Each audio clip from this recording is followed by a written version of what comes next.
Hello everyone, welcome back to yet another session on modern British fiction. Today, I would be discussing the modernist aspects of select British novels. In my last session, we have had a brief overview of major features of modernist fiction to the point of view of Virginia Woolf, T.S. Eliot, and Terry Eagleton. So, it would be more enriching if you could understand British literary modernism through examples and as has already been mentioned, the learning objectives of today's session are examine briefly select modern fictions and their characteristics. And also, I would like to explore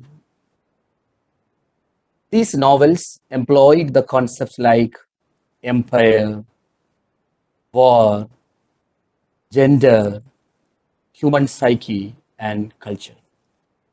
And also, we will consider the significance of innovative literary techniques such as multiple point of view, impressionism, stream of consciousness, and authorial impersonality. We had a detailed discussion on this terminology in the last session. A focus on the work of two representative novelists and their most celebrated novels help us examine the way these writers perceive the world around them and how they construct their fiction, which is the modern British fiction. The select novels are Joseph Conrad's Heart of Darkness, published in the year 1899, and also D.H. Lawrence's fiction Sons and Lovers, published in the year 1913. A critical reading of these novels allows us to understand each work on its own its own terms, placing it in the context of each writer's take on modernism and modernist techniques. Such a quick look at these writers and their techniques will make us to reflect on the major thematic concerns of modern British fiction. I would like to make one here. Within this short time, we may not be able to have a detailed survey or scrutiny of all the major modern novels. So, I have narrowed down my topic to touch upon these two significant novels which we just mentioned, Joseph Conrad's Heart of Darkness and D.H. Lawrence.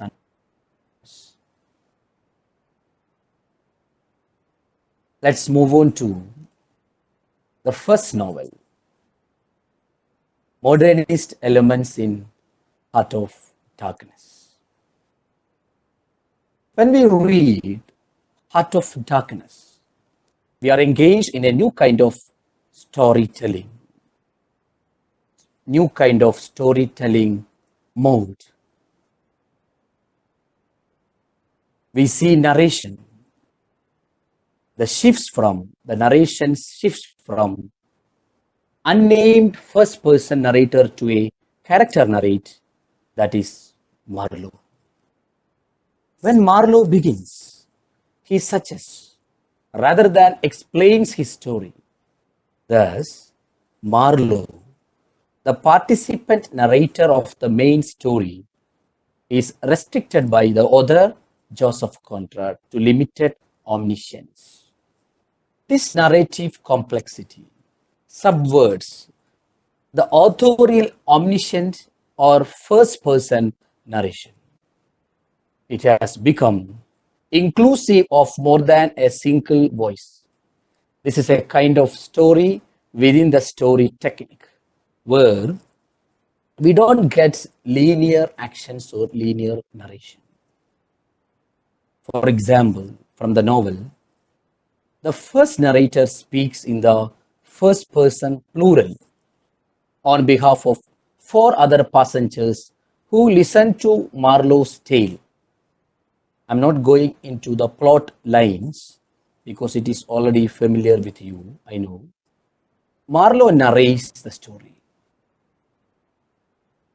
So here it is, you can see, when Marlowe narrates the story, his story in the first person, he is describing only what he witnessed or witnesses and what he experiences. And he provides his own commentary on the story. This is an important feature of modernism. They have given less emphasis on omniscient first person narrative. You may note this point. Modernist writers, from the perspective of this novel, I am illustrating, I am explaining the narrative technique, the new narrative technique adopted by modernist writers in general and Joseph Conrad in particular. Let's see other important modernist features in the novel. New and often previously forbidden subjects are addressed. It meant to shock readers out of their complacency by violating the accepted conventions and properties or proprieties, not only of art, but of social discourse. They set out to create ever new artistic forms and new artistic styles and to introduce neglected and sometimes forbidden subjects. This element can be seen in the novel Heart of Darkness. This is modernist in nature. Another aspect, experimentation with new literary forms and experimentation with new literary techniques that are meant to unsettle and upset readers' expectations. We know that 19th century and early 20th century readers, their expectations of a narration, expectation of a novel will be different. So Conrad is upsetting readers' expectations with new experiments, new literary forms. And also themes and meaning that are also very important. They are conveyed indirectly, indirect way of communication. A writer is communicating with the society or the reader in the indirect way of. So I'm talking about theme and meaning are often conveyed in modern fictions. In this fiction also, Heart of Darkness, communication happens through imagery and symbolism rather than by direct, explicit explanation, especially by an uncertain narrator who cannot access the meaning of his narration logically and directly, but on through a rational unconscious means. Rational unconscious means the narrator is communicating the matter with the audience. So my point is that indirect mode of communication by using symbols and images. Another point in this regard we have to note when we are looking for the modernist elements in general and particular with this novel, narrator's flow of consciousness. Here I would like to refer interior monologue and stream of consciousness. We had an elaborate discussion on that in the other session, what is stream of consciousness and how stream of consciousness style has used by the writers of modern British fiction. Here also, flow of consciousness, the present and the past. Present past, future, rather than a traditional mixing up of this, rather than traditional linear narrative, chronological beginning, middle, end, in a chronological manner. Rather than that chronological order, modernist writers experimented intertwining past, present, and future. The logic, the structure of the narrative is in this intertwining mode. And also, another important feature, one of the important features of Heart of Darkness when we discuss in the context of modernism or modernity, meaning is open-ended, ironic, multi-layered, and inconclusive, inconclusive mode of expression. To continue in detail, on another level, Heart of Darkness can be read as a psychological novel. This is also a modernist feature, you know that, psychological novel, where the focus is on interiors of human mind and the life of the character or narrator. Please note the point here. The focus is on interiors of human mind and life of characters or life of narrator. Conrad's novel Heart of Darkness is at the same time partly autobiographical, a fictionalized account based on his own story from 1889 to 90, Journey to the Congo.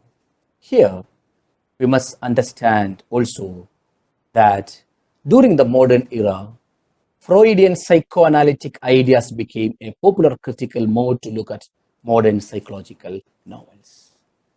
So we can read this novel, Heart of Darkness, from a psychological perspective too. On another level, Heart of Darkness can certainly be read as an unflinching critique of Western colonialism and a disturbingly realistic expose of its evils. This is also a prominent reading, one of the prominent readings of Heart of Darkness, post-colonial reading of Heart of Darkness. Heart of Darkness made its contribution to turning the idea of public opinion against the inhuman excess and predatory exploitation of European colonialism at the turn of the century. Although it would take another half century for European colonies in Africa and other parts of the country, other parts of the world, so-called third world countries, to earn their independence. This is also an important point while we read Heart of Darkness. Marlowe's journey to Central Africa, Marlowe's journey to the heart of the darkness, heart of the country, third world Africa, to confront the power-mad Kurds, can be interpreted as a political statement about imperialism and race, a critique of bureaucracy, a journey to the center of the self, a descent into the hell, or a voyage of the birth canal. No single interpretation exposes its meaning. Post-colonial and even deconstructive readings on the novel have been generated by critics later. My point is here how Heart of Darkness became a critical battleground for many critics and readers. How the novel Heart of Darkness has been read from multiple and contradictory perspectives. It is the modern elements in the novel that made it uniquely different from previous novels. Ambiguity, suggestiveness, and unconventional narrative style, and its open-endedness are various modern techniques that novel has become rich in meanings also. These are the major modern elements in the novel Heart of Darkness. Also, let us now move on to the next novel, another second modernist novel, second Sons and Lovers, written by D.H. Lawrence. Know that it is published in 1913. Based upon, this novel is also based upon events in his own life. Lawrence's third novel, Sons and Lovers, is set in a small Nottinghamshire mining community. The rift within the family, the tragic death of eldest son William, and Paul's growing alienation from his father and community occupy the first part of the book. And the second part of the book, you know that it is largely connected and concerned with Paul's early work experiences in Nottingham factory and the legacy of his unusually close relations with his mother as seen in two doomed love affairs. The first with a girl of his own age, Miriam, and the second with an older woman, married woman, Clara. This is the plot element of Sons and Lovers.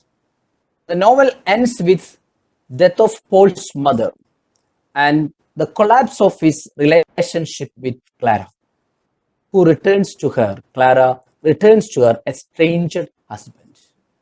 Paul's own situation at the close is left carefully uncertain. Paul and his relations with his mother is a much talked about relation in the history of modern novel, as it corresponds closely to the those relationships described by Freud in his theory of Oedipus complex.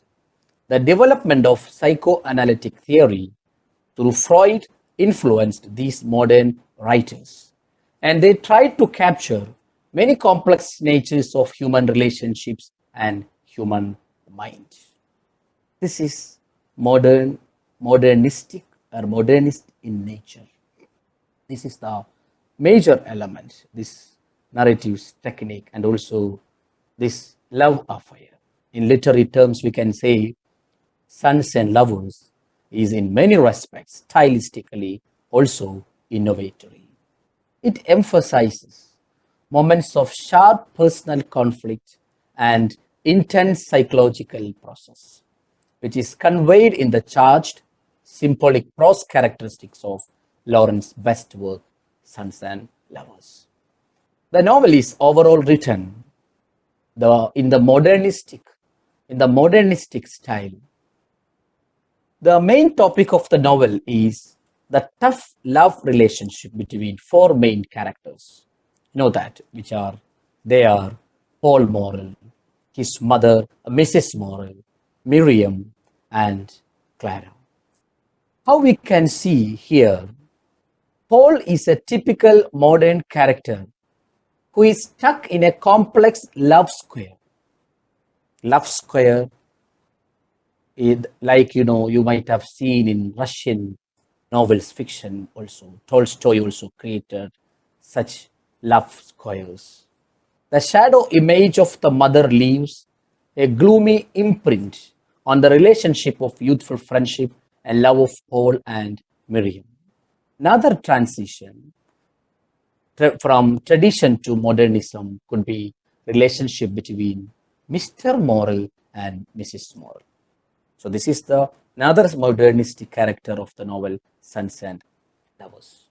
The first part I discussed, the love square, love relationship. Even you can see a married woman is having extramarital relationship with this Paul, and also his illicit relationship with his mother. Such narratives, such characters, such unusual images, such new narration. That is the focus of this novel, and this is the modern spirit that can be seen in the novel sons and lovers. I also refer here, I would like to refer here, the relationship between Mr. Morel and Mrs. Morel and her sons. You can see, you think about our family situation also. Any patriarchal family situation, I'm not saying that our family situation is patriarchal nature, but love is the force that united the traditional families together. It is the glue of a healthy family. Morel's family in the novel lacked that pulling force between each other. Mrs. Morel and Mr. Morel, their relationship, you know that Morel's family, when Morel could hardly stand her, Mrs. Morel could stand her previously beloved husband. The traditional family narrative is subverted here. The Victorian novels, 19th century novels, the celebration of family and family lives we have seen. In this novel, Sons and Lovers, writer is subverting the narrative. The father figure was completely washed out. Lawrence, D.H. Lawrence, destroy the traditional picture of the father figure here. You may not hear of a respected position of a father and father who is loved by his family. But in the novel Sons and Lovers, writer Lawrence shows that the different picture of reality. The father is a drinker and a stubborn man who does not want to change for the good of family. By the end of the novel, you can see Mr. Morel does not even act surprised or sad about the death of his wife, the person that should be the closest to him in a traditional family. You can see some traditional writings will be celebrating such scenes. But in this Sons and Lovers, it is not even the death of his own wife is not affected her husband. This is also modernist. There are many I'm not minor and other technical modernist elements in this novel that is very tangible and visible for you. Symbolism, imagery, and so on. But these two aspects, look at these two aspects, please. That's why I would like to highlight family, representation of family, and also love triangle, love relationship, extramarital relationship. This is something new to British novel, British audience at that time. And also another point in this regard, or we have to suggest, Bildungsroman narrative style of the novel.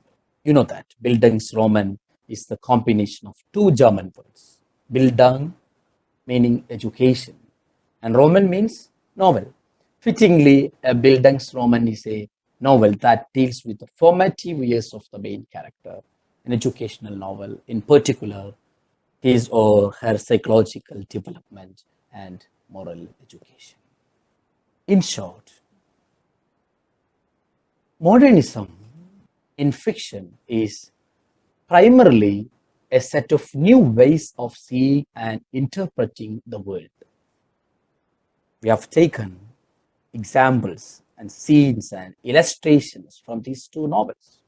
We have seen these elements, a set of new ways of seeing, a new ways of writing, a new ways of presentation, a new ways of analogy, interpretation of the world through innovative narrative forms and thematic concerns as well. As you know, modernism brought revolutionary changes in both literary form and literary content. A modernist novel has no real beginning, since it plunges us into a flowing stream of experience, and its ending is usually open or ambiguous. Modern novels, modern novels, sometimes allude to or refer to literary models of the past, to mythical archetypes, and also refer to past images, refer to symbols, and so on. Modernist fiction rejects the straight chronological that you have seen in the novel also, in these two novels. Straight chronological ordering of its material and the use of a reliable, omniscient, and intrusive narrator. It employs limited point of view or a method of multiple points of view, all limited and fallible, and it tends towards a fluid or complex handling of time and action. These are the general characteristic features of modern fiction, and also I have taken some scenes or examples from these two novels. I know that you might be also thinking, it's impossible to explore modernist elements within the short time. But I have given you some examples of these novels, how modern these two novels are. In the studies, I have taken these two novels because yesterday some of the friends suggested me to focus. I got suggestion of 8 novels, but you know that we cannot do it within this short period. So I have taken 2 novels of these. And also, I would like to talk about the impact of literary theories on moderns. I referred here in the context of these 2 novels also. Marxist literary criticism, Freudian psychoanalysis, influence of Freudian psychoanalysis, and also feminist theory, their influence on modernism and modern fiction. When we discuss modernism in general and techniques of modern fictions in particular, we can see these influences. In the movement of modernism as well as the literary genre, literary modernism, also the influence of this Marxist literary criticism. That is there in the novel Joseph Conrad also, talking about racism, talking about some topic that is not discussed earlier, heart of darkness. You know that there is a pun on the word also, heart of darkness. There are 2 meanings, right? He's exploiting or talking about the center, heart is center of darkness, that is Africa. And also heart has another meaning, love, emotion of Africa. Even Africa has, that is in that time, you may be thinking of that after Victorian and high peak time of colonialism, British writer, is talking on this black race. That is also something new and innovative. And Freud, and of course, Jung's and Freud's influence, psychoanalytical narratives, in the case of stream of consciousness, interior monologue, and also in the novel Sons and Novels. There's an exclusive reading on Freudian psychoanalysis. Of course, feminist theories also. Feminism and its influence on modernism. We know that Virginia Woolf, in her famous essay, Room of One's Own. Yes, it is a modernist production with the influence of a feminist principles, feminist ideas in the modernist context. I would like to also have a discussion on, it's also needed, it's a need of the time when we discuss modernist novels, we should know what is postmodernist criticism or critique of modernism. Postmodernism, you know that it's a term applied to a variety of artistic, cultural, and philosophical movements that arose as a result of modernism. We know that it is an extension of modernism, at the same time critiquing modernism. While modernism frames itself as it's a response to enlightenment. Yes, postmodernism is critiquing. Modernism is an immediate response to enlightenment. This quest for the quest for self and rational aesthetics, ethics and knowledge. Postmodernism seeks to subvert these enlightened ideals of progress, justice, centrality of human subjectivity through fragmentation. So we can see that it's also important to know the critique how postmodernism is critiquing modernism. Otherwise, this will not be a full-fledged notion of modernism. We should know, while modernism regards fragmentation as tragic, laments the loss of unity, and hopes to regain the lost unity through art, postmodernism celebrates this fragmentation and believes that unity and coherence are neither possible nor important. Thus, postmodernism regards heterogeneity as irreducible, while the fragmented forms of modernism are rooted in identity, tradition, memory, and other aspects. For the modernists, we have seen that rationality and order are central feature. Rationality and order.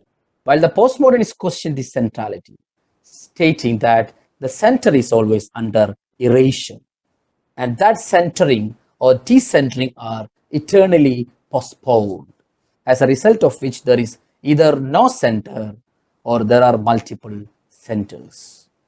This is the take of postmodernism on modernism.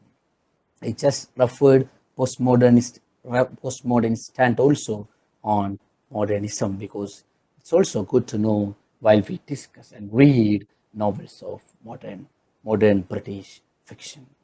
We know that there is while high modernism prides itself on its highbrow status and learned allusions, postmodernism extends itself into realm of popular culture.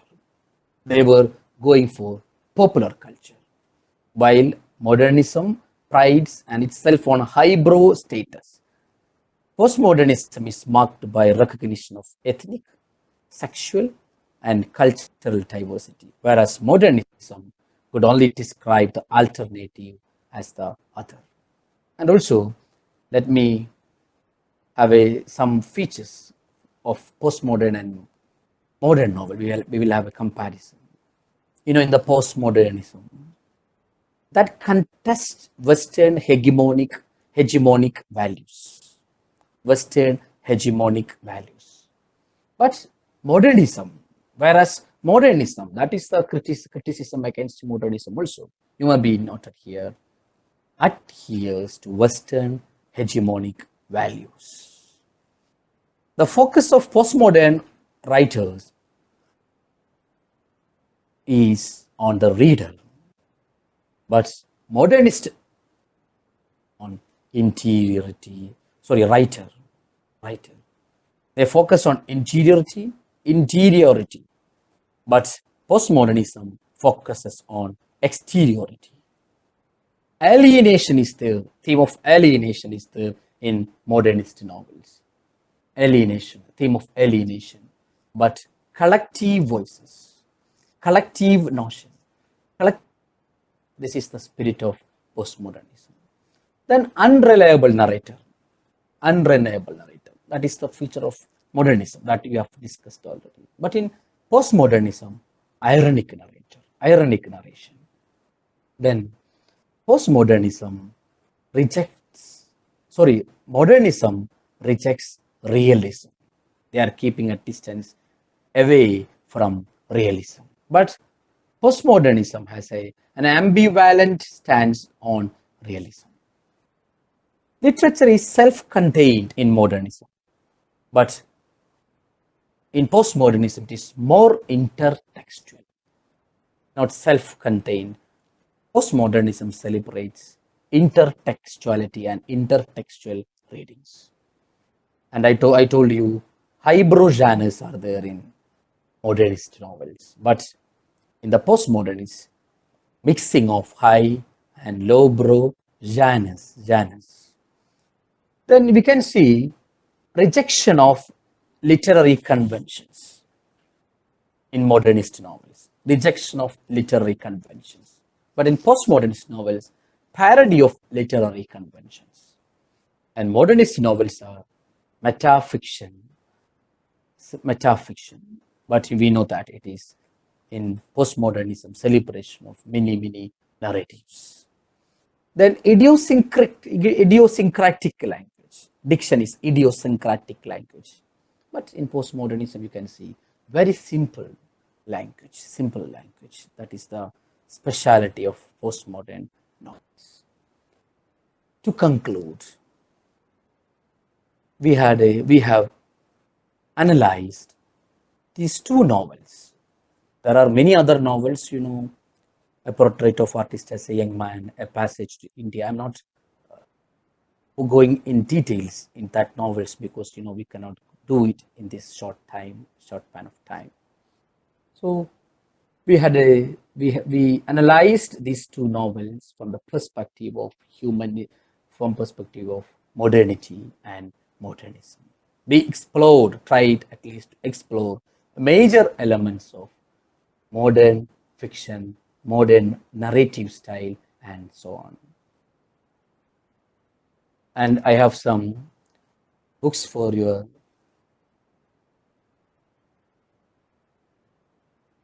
reference. You can see I also suggested you reading through the critical materials, critical writings, that will make us, that will enrich us to read more. This is a good book by Kern Stephen, The Modernist Novel, A Critical Introduction by Cambridge University. Then Vicky's Modernist Literature, Challenging Fictions. Then a reading of Sons and Lovers, Murphy's reading of Sons and Lovers, a novel of division, a novel of desire. And also, this is also a very good book, reading the modern British and Irish novels from 1890 to 1930, John Wiley and Sons publication. And also, I have given some possible questions for your examination, outlining the salient features of aspects of modern texts, modern fiction based on the text prescribed for you.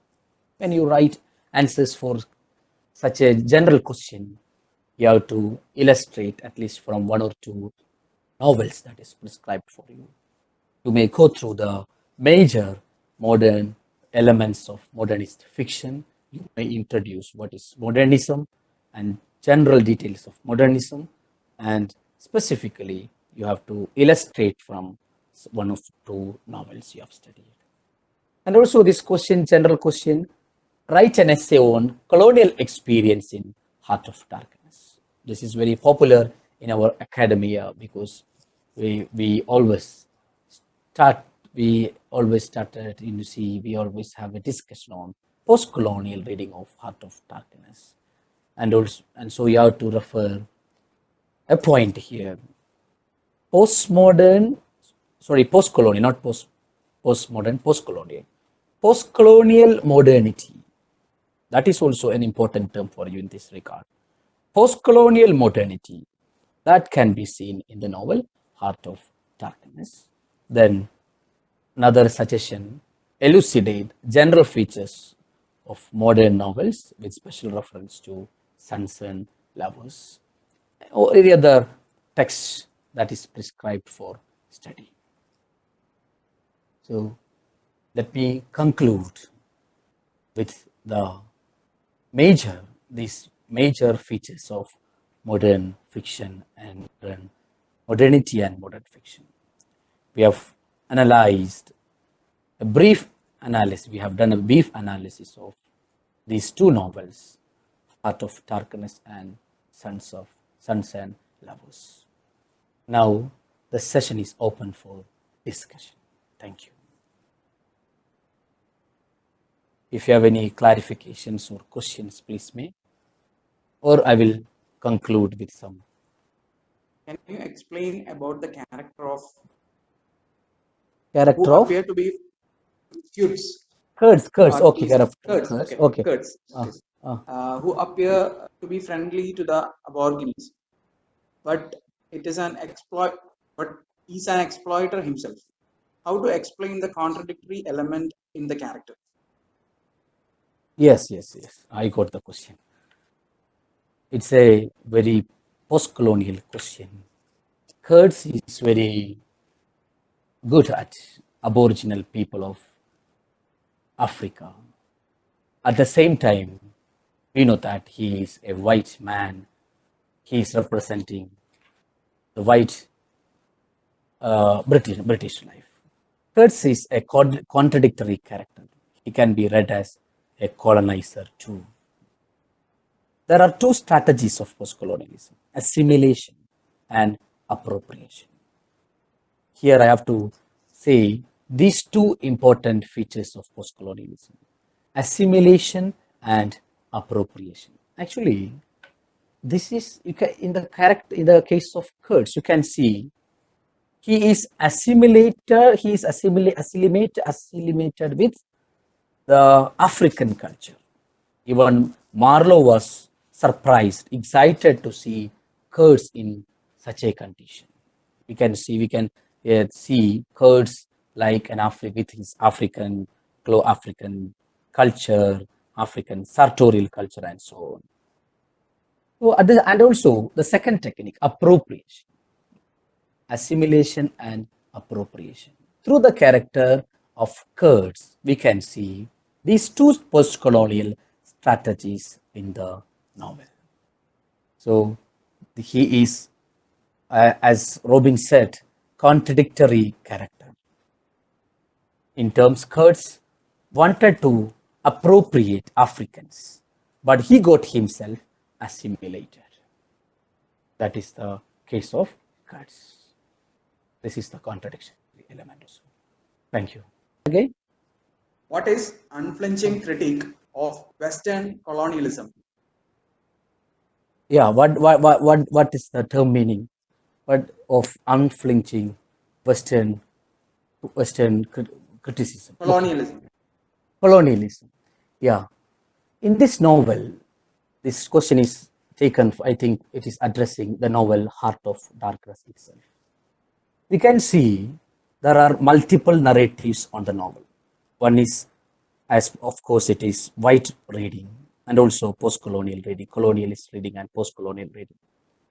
But when we address the novel, when we read the novel from the post-colonial perspective, we can see this unflinching, criticizing Western colonialism and its evils, criticizing Western colonialism and its evils through the novel.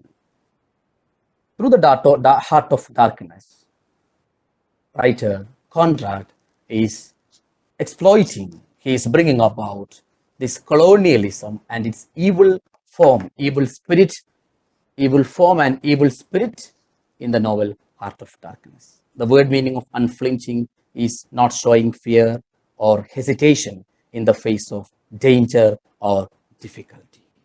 So there is no compromise for bringing about these two elements, colonialism and evil spirit, in the novel in the context of Heart of Darkness. Thank you. Sir, next question is from Devika Lakshmi S. Is Okay. there any relation between Lawrence's Sons and Lovers and his other novel Rainbow? Sons and Lovers and other novel? His other Rainbow. novel Rainbow. Yes. When we look at the Rainbow and Sons and Lovers, both are modernist in nature, and the same modernist fiction, modernist features can be seen in the novel Rainbow also. And D.H. Lawrence, but in the novel Sons and Lovers, this love relationship, family, love triangle, as these points are very much clear, tangible in Sons and Lovers.